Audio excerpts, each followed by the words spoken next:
सामने मजबूत राजनीतिक दल के साथ हो जाते हैं। इसी पर हम चर्चा को आगे बढ़ा रहे हैं। तीन बेहद खास मेहमान इस वक्त हमारे साथ कार्यक्रम की शोभा बनने जा रहे हैं। हमारे साथ भारतीय जनता पार्टी से डॉक्टर आशीष हांडा है, बहुत बहुत स्वागत, बहुत बहुत शुक्रिया आपका। कांग्रेस पार्टी से विधायक चिराग सेठी जी है, बहुत बहुत स्वागत, बहुत बहुत शुक्रिया आपका। और पॉलिटिकल एक्सपर्ट रवि अरोड़ा जी भी हमारे साथ जुड़ रहे हैं, बहुत बहुत स्वागत कर रहे हैं, बहुत बहुत शुक्रिया। डॉक्टर आशीष हांडा, शुरुआत में आप ही से कर रहा हूं कार्यक्रम की, क्योंकि लगातार कोई दिन निकलकर ऐसा नहीं जाता जब किसी न किसी पॉलिटिकल पार्टी का चेहरा या तो मुख्य रूप से बीजेपी में शामिल हो जाए या फिर वो एनडीए के साथ जाकर खड़ा हो जाए। तो ऐसे में बड़ा सवाल उठ रहा है कि भाई अब की बार जो 400 पार का जो नारा है उसका आधार क्या है? पार्टी के अब तक के 10 साल का परफॉर्मेंस जिसके आधार पर 400 पार का नारा पार्टी ने दिया है, या फिर विपक्षी दल जो टूट टूट कर एनडीए में शामिल हो रहे हैं, इनके कंधों पर अब सारी जिम्मेदारी है।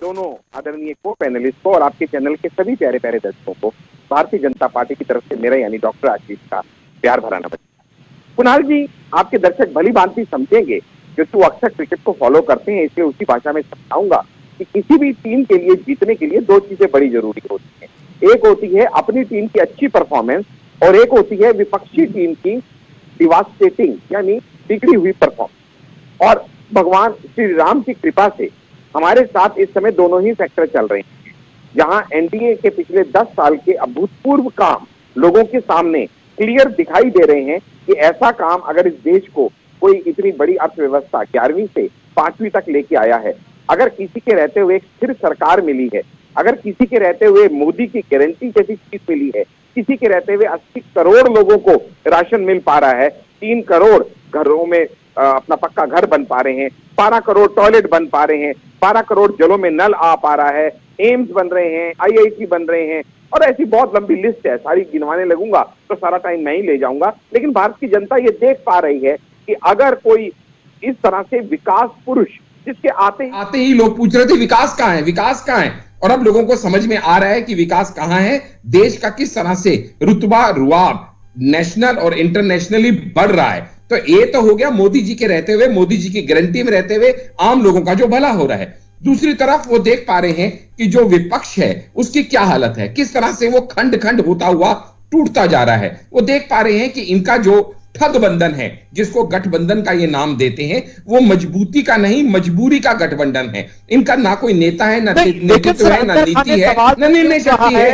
कि भाई जो विपक्ष की रणनीति है वो सबको नजर आ रही है, सीट शेयरिंग पर बात भी आगे बढ़ चुकी है, नेता एक मंच पर नजर भी आ रहे हैं, सरकार से सवाल भी किए जा रहे हैं, इसलिए सरकार बेचैन है।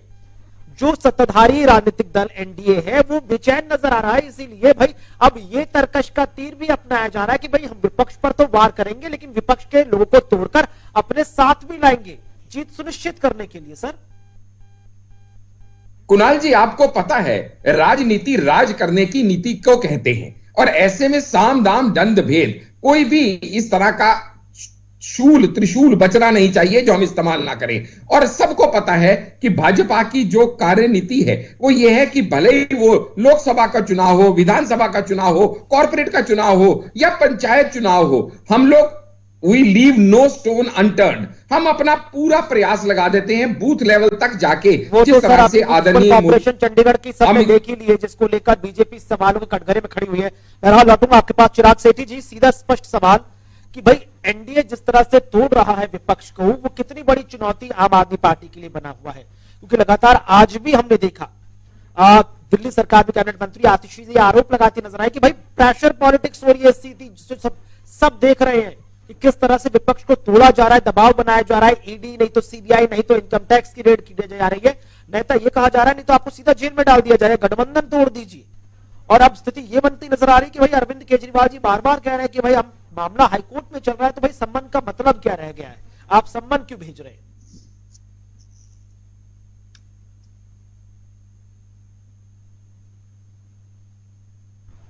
रवि जी आवाज पहुंच रही है? चिराग जी आवाज पहुंच रही है आप तक? पर प्रश्न अगर दोबारा पूछ लेंगे तो मैं बता पाऊंगा। ठीक है चिराग जी, मेरा स्पष्ट सीधा सवाल है कि भाई अब एक एक करके जो विपक्ष कमजोर होता नजर आ रहा है उसे आम आदमी पार्टी कैसे देख रही है? हरियाणा से लेकर गुजरात, गुजरात से लेकर आपका पंजाब, पंजाब से लेकर दिल्ली तक कांग्रेस के साथ सीट शेयरिंग तो बहुत हो रही है, मंच भी साझा हो रहा है, लेकिन जो ज्वाइंट वेंचर है, जो आम जनता को नजर आ जाए कि भाई यहां सिर्फ आंकड़े नजर नहीं आ रहे, रणनीति भी नजर आ रही है, ये कब पॉसिबल हो पाएगा? और जो एक एक करके विपक्षी पार्टियों के नेता टूटकर एनडीए में जा रहे हैं, आम आदमी पार्टी अपने नेताओं को कैसे बचा रही है? कुणाल जी, जनता को दिख रहा है कि क्या उनके साथ हुआ है पिछले 9 सालों में, 9.5 साल में लगभग। जो 18 करोड़ नौकरियां बोली गई थी उनमें से कुछ नहीं हुआ, इकोनॉमी का बट्टा बैठा हुआ है, इंडस्ट्रीज में कुछ काम नहीं हो रहा है, किसान सड़क पर है, बहन बेटियों के साथ किस तरह का व्यवहार किया जा रहा है। बृजभूषण शरण जैसा आदमी आज भी संसद में बैठा है, उसको दोबारा भी टिकट देने की बात की जा रही है। तो आज ये जनता जानती है, जनता देख रही है कि 10 साल में जो मोदी जी ने सपने दिखाए थे बहुत बड़े बड़े, उन सपनों में से हुआ कुछ भी नहीं है। आप सिलेंडर देखिए कहां से कहां पहुंच गए। उज्ज्वला योजना की बातें करते हैं, जितने लोगों ने उज्ज्वला में सिलेंडर लिया उन्होंने रिफिल नहीं कराया।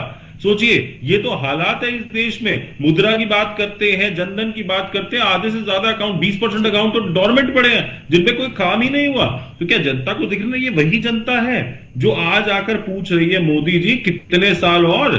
बोलते थे 2014 के बाद नया भारत है, कहां है वो भारत? पुराना वाला दे दो ना, जहां डॉलर जो था 50 रुपए का था, पेट्रोल जो था वो 60 रुपए 70 रुपए लीटर मिलता था, जहां नौकरियां मिलती थी, वही भारत वापस दे दो भाई साहब। आपको क्या समझ में आया कि भाई ईडी का उपयोग करे, सीबीआई का उपयोग करे? एजेंसीज की जो हालत बना रखी है, एक इलेक्शन हमारा एक होता था जो हम कहते थे निष्पक्ष होता है, इन्होंने तो चंडीगढ़ में इलेक्शन भी रिग कर दिया।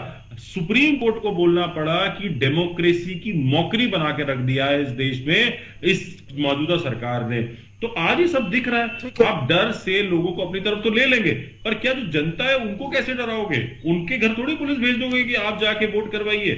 आज जनता देख रही है कि लेकिन बीजेपी तो बार बार कह रही है कि भाई विपक्ष के नेता इसलिए टूट टूट कर एनडीए के साथ आ रहे हैं क्योंकि वो केंद्र की सरकार की नीतियों से प्रभावित है। सबका साथ, सबका विकास, विश्वास और सबका प्रयास के नारे से प्रभावित है। आदमी है, एक बड़े नेता है महाराष्ट्र के छगन भुजबल, वो भी यही नीतियां सुन के आए और उनकी ईडी की फाइल गुम हो गई। पता है आपको? एक है अभी आदर्श स्कैम वाले नए नए हैं, जिनको मोदी जी ने बड़े जोर जोर से चिल्ला चिल्ला के बोला था कारगिल की विधवाओं के घर खा के वो राज्यसभा सांसद बने हैं, अभी अभी कांग्रेस से, सॉरी भाजपा से, अभी बिल्कुल अभी। तो ये दिख रहा है कि नीतियों से प्रभावित है, या ईडी से प्रभावित है, या सीबीआई से प्रभावित है। 71,000 करोड़ वाले तो उप मुख्यमंत्री बने हैं। ठीक है, एक छोटा सा रिएक्शन रवि अरोड़ा जी से ले लेता हूं, उसका ब्रेक लूंगा।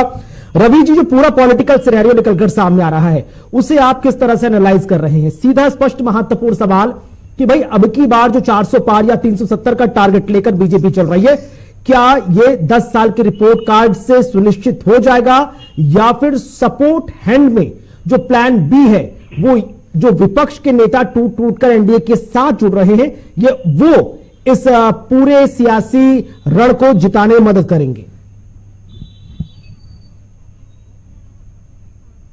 जाती है। और खासकर आपको बता दूं मैं कुणाल जी कि इस बार जो लोकसभा चुनाव होने जा रहे हैं, भारतीय जनता पार्टी कोई नई बात नहीं कर रही, वो अपने पिछले 10 साल के काम को गिना रही है। और इसी को लेकर खासकर मोदी जी जिस जगह जो चेहरा है उसको लेकर बीजेपी कहीं ना कहीं पूरी तरह उत्साहित है, और उसे लगता है कि मोदी जी के सामने, विपक्ष के सामने कोई बड़ा चेहरा नहीं है। और सबसे बड़ी प्रकार से पश्चिम बंगाल के अंदर अब ममता बनर्जी एक्टिव हो गई है और दोबारा इंडी गठबंधन से जुड़ने की बातें होने लगी है। तो इतना तय है कि जिन राज्यों के अंदर कहीं ना कहीं मुस्लिमों को लेकर क्षेत्रीय दल बातें करते थे और उनको कहीं ना कहीं समेटने की बात करते थे, कहीं ना कहीं उनके ऊपर पूरा वर्चस्व बनाए रखे हुए थे, आज यह बात खुलने लगी है कि संदेश खली के बाद जिस प्रकार से वहां मुस्लिमों के हालात देखकर पूरे देश के सामने आए हैं, तो यह तय हो चुका है, कहीं ना कहीं वो भी घबरा चुकी है।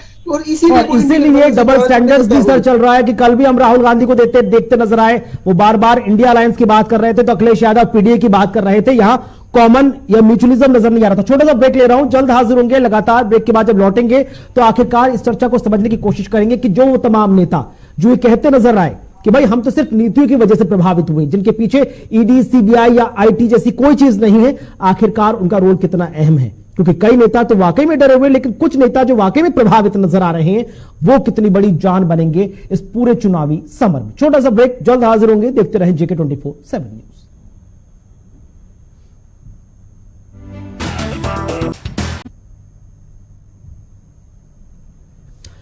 स्वागत है आपका ब्रेक के बाद। तो लगातार हम चर्चा को आगे बढ़ा रहे हैं कि भाई अब की बार 400 पार का ये नारा कैसे सच्चाई में तब्दील होगा, जबकि विपक्ष की रणनीति लगातार रोज मजबूत होती नजर आ रही है।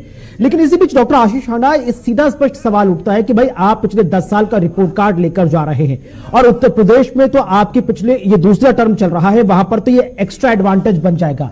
लेकिन इसके बीच जो राहुल गांधी और अखिलेश यादव की जो जोड़ी है उत्तर प्रदेश में, वो आपको चुनौती देती हुई नजर आ रही है। और अखिलेश तो बार बार कह रहे हैं कि भाई वो नारा दे रहे हैं आम जनता के बीच जाके कि भाई यूथ कहे आज का नहीं चाहिए भाजपा। तो इस चीज को आप कैसे डील करेंगे?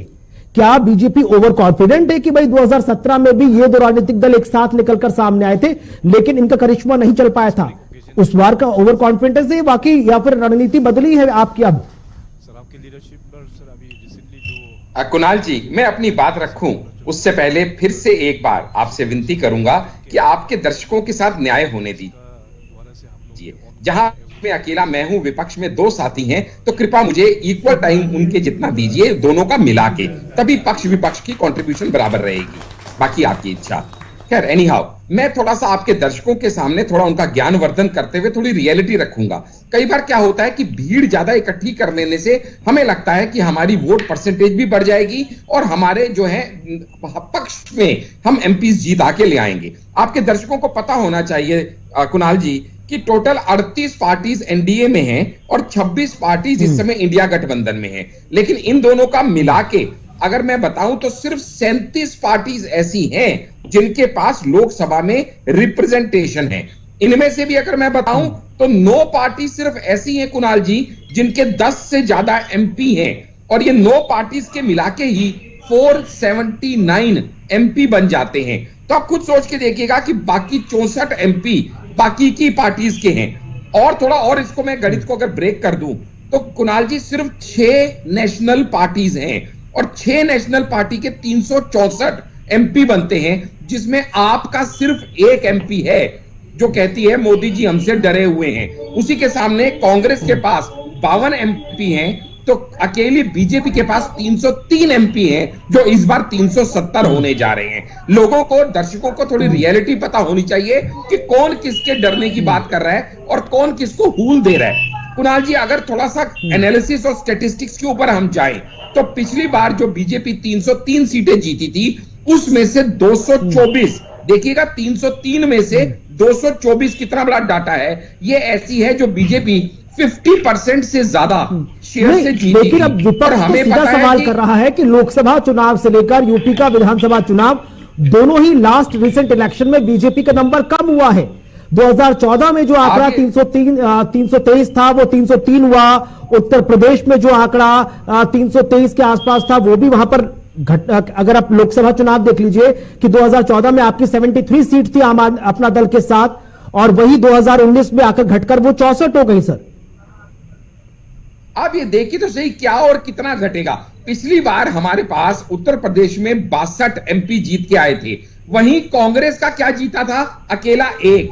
और इस बार तो ये हालत है कि सोनिया जी पहले ही वहां से भाग खड़ी हुई हैं और लड़की हूं, लड़ सकती हूं, वहां से लड़ने की हिम्मत दिखाएगी स्मृति ईरानी के खिलाफ या नहीं वो भगवान जानता है। अखिलेश की हालत देख लीजिए, टोटल 5 एमपी जीत के आए थे, उससे कहीं अच्छी तो मायावती बहन जी थी जिनके 10 जीत के आ गए थे। तभी तो वो उनको बीच में लाना नहीं चाहते थे क्योंकि उनको लाने से उनका पत्ता कट जाएगा। ये यूपी के 2 लड़के 2017 में भी साथ आए थे और इन्होंने क्या गुल खिलाया था, हम सब ने देखा था कि किसने किसके साइकिल को अपने हाथ से रोक दिया और क्या हुआ। कांग्रेस पार्टी कह रही है कि वो लड़के आगे निकल रहे हैं, वो सीट शेयरिंग पर खुलकर बात भी कर रहे हैं, वो मंच भी साझा कर रहे हैं, वो मुद्दों पर आपको सीधा आप पर हमला भी कर रहे हैं, जबकि आपकी तरफ से किसी भी एक स्टेट में इलेक्शन की सीट शेयरिंग को लेकर कोई तस्वीर सामने नहीं आई है। एक भी आपका अलायंस इस वक्त कुछ नहीं बोल रहा है, क्या कारण है?